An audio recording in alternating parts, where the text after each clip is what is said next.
Salve Maria Santíssima. Infelizmente, nós vivemos tempos difíceis. Mas como fala Santa Teresa de Ávila, Deus dá os seus maiores combates para os seus melhores guerreiros.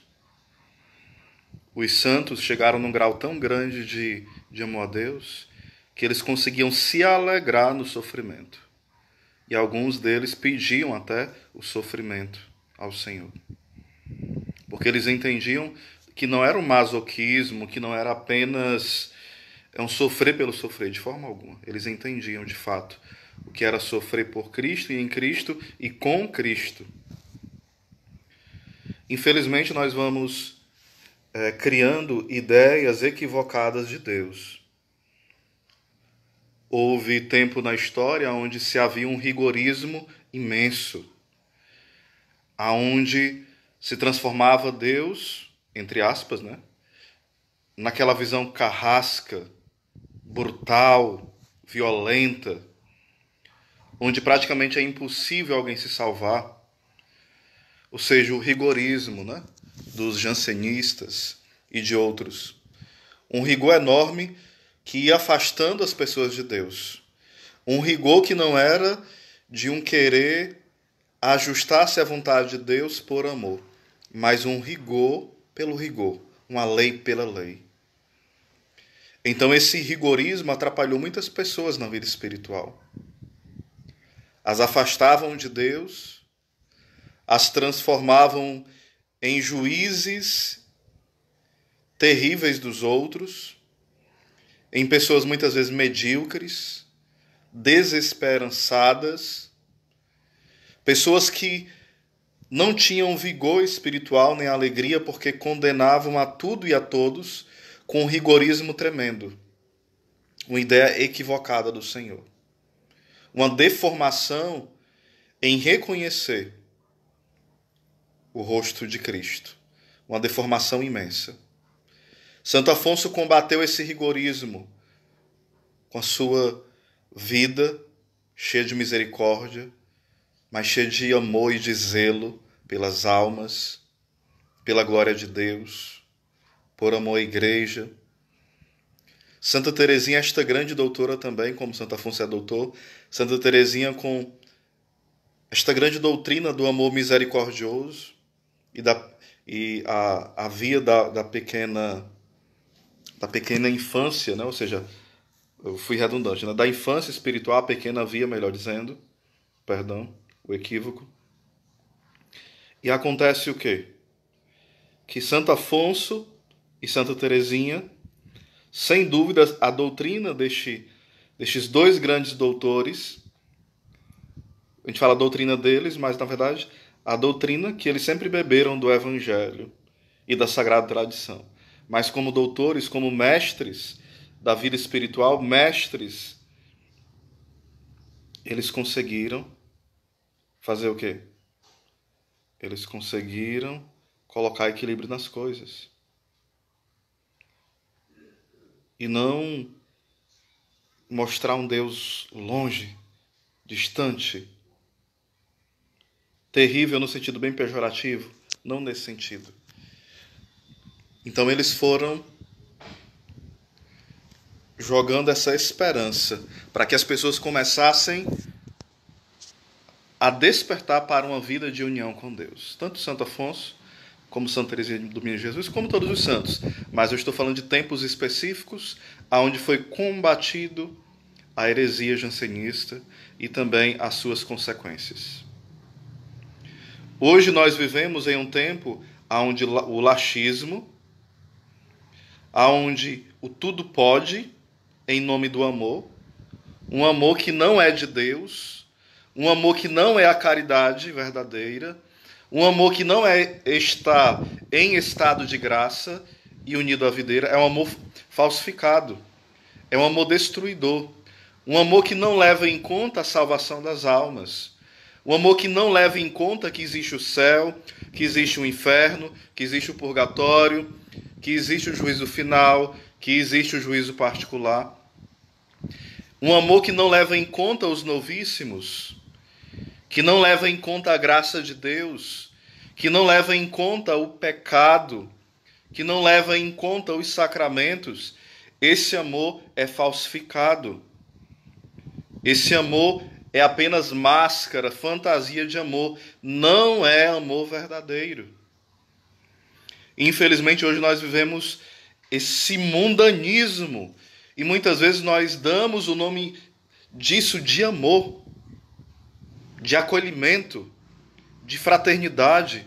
Olha só, nós usamos as palavras mais bonitas para falar das coisas mais porcas, mais imorais, mais baixas, mais infernais, mais pagãs desse mundo. Meus irmãos, nós precisamos pedir a Deus a graça do discernimento, porque muitas vezes nós somos movidos somente pela raiva. Eu estou com raiva, então vou falar de um assunto.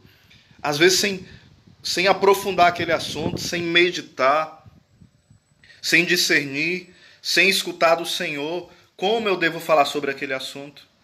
Então nós vamos criando ideias equivocadas de Deus.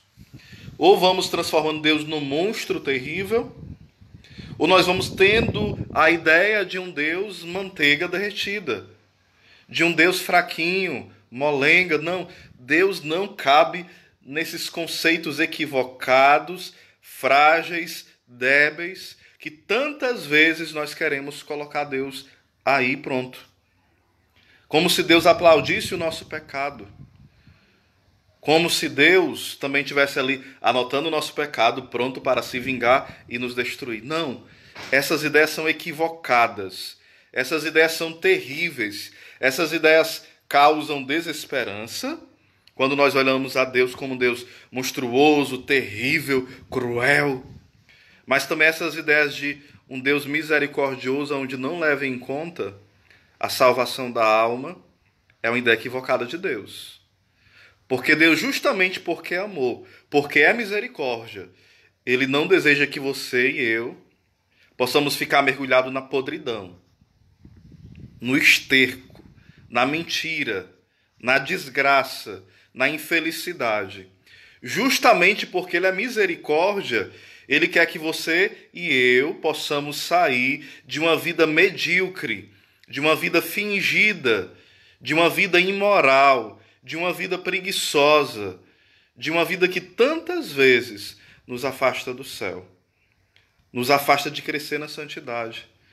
Meus irmãos, nós não podemos ser juízes dos outros, mas também nós não podemos de forma alguma ficar aplaudindo, aclamando o pecado do irmão e dizer que Deus é misericordioso e deixar o irmão ir para a perdição eterna. Isso não é mostrar que Deus é misericórdia. Isso é enganar a pessoa. Isso não é evangelizar. Isso é usar o nome da misericórdia para que as pessoas fiquem satisfeitas nas misérias que elas se encontram. Santo Agostinho e outros santos falavam que a pregação da misericórdia, o ensino sobre a misericórdia, tem levado muito mais pessoas a se perderem do que falar da justiça divina. Porque quando você fala da misericórdia, sem ensiná-la e sem vivê-la da forma correta, nós estamos levando as pessoas a irem para um caminho de perdição terrível. Nós precisamos acordar. Nós precisamos pedir ao Espírito Santo que nos dê a coragem, a fortaleza dos mártires, dos confessores. Nós precisamos, de fato, meus irmãos, parar de viver um politicamente correto que vive só para agradar as pessoas, para ser aplaudido, reconhecido, ganhar like, ser famoso. Não é isso que no nosso juízo nós vamos apresentar diante do Senhor, não. Você tem pensado na sua vida eterna? Aqui novamente eu falo, não é para se desesperar, é para confiar. Mas é uma confiança de combatentes. É uma confiança de guerreiros. Não é uma confiança em si mesmo. É uma confiança no Senhor. Porque eu não tenho força nenhuma. Sou nada. Mas nós, com a graça de Deus, nós podemos. É nele. São Paulo, quando fala já não sou eu que vivo, é Cristo que vive em mim. É porque a vida na graça, a vida no Espírito, estava tão forte nele que os traços dos sentimentos, das ações, do pensar de Cristo o transformava em um alter Cristo, um outro Cristo. Não um outro Cristo porque é alguém contrário a Cristo, mas porque é configurado a Cristo. Meus irmãos, vamos sair da nossa idolatria. A idolatria que hoje, infelizmente, se faz das pessoas, do culto de si mesmo, do culto das coisas. Existem 3 tipos de temores, eu já fiz até um vídeo sobre isso. O temor mundano. Esse é o grande neopaganismo, o temor mundano. Onde eu vivo para agradar todo mundo. Eu vou para a festa, eu vou namorar do jeito que eu quero para agradar a minha namorada, o meu namorado. Eu falo o que as pessoas querem ouvir. Não. Esse temor, que Deus nos livre desse temor infernal. Esse temor é mundano, agrada ao demônio. Existe um outro temor, que é o temor servil, já melhora o nível, bastante. É o medo de desagradar a Deus, porque a gente teme o inferno. A gente teme a perdição eterna, teme perder a Deus, teme as penas eternas do inferno. E de fato o inferno existe, sim. Isso é a doutrina da igreja que está na Bíblia, no catecismo, na vida dos santos, naquilo que o magistério ensina. E a gente poderia falar infindáveis argumentos e testemunhos. E nós precisamos saber que o inferno existe e saber que Deus não nos criou para irmos para lá. E ajudarmos as pessoas que estão indo para lá a sair dessa direção errada. Hoje a gente não fala mais em evangelizar, em salvar almas. A gente fala apenas em diálogo, em conversar. Só diálogo. Mas que diálogo é esse que não leva à conversão? Um diálogo que não leva à conversão é o diálogo do demônio com Eva. É o diálogo do tentador com a pessoa tentada. O verdadeiro diálogo, ele ajuda a pessoa a trilhar um caminho de santidade, um caminho de conversão, um caminho de retorno à vontade de Deus. Esse seria o verdadeiro diálogo. Mas o diálogo nos termos modernos hoje é um diálogo que só afaga as pessoas, não compromete, não leva as pessoas a se banharem em lágrimas, tanto nos olhos como no coração, na alma. Esse é o segundo tipo de temor, o temor servil. Eu temo, mas eu temo por conta do inferno, né? É o segundo tipo de temor. Primeiro é o temor mundano, depois o temor servil. Mas o temor mais perfeito, esse ainda os principiantes geralmente não têm, quem está começando, né? E quando eu falo começando, não é quem tem 1 ano de igreja. Às vezes a pessoa está com 15 anos, 30 anos de igreja, mas não sai do canto, ainda é principiante na vida espiritual. O terceiro temor é o temor filial. Eu não vou pecar com a graça de Deus, porque eu amo o Senhor e eu não quero ofendê-lo. Amar o Senhor. Eu amo o Senhor e por isso eu não quero ofendê-lo, não quero desobedecê-lo, não quero desagradá-lo, porque eu sei da bondade do Senhor para comigo. Ou seja, é alguém profundamente amante do Senhor, feliz, grato, obediente. Não é mais o temor mundano, não é mais somente o medo do inferno. Claro que ele pode até continuar, mas de uma forma mais avançada, perfeita, né? De uma forma mais diferenciada.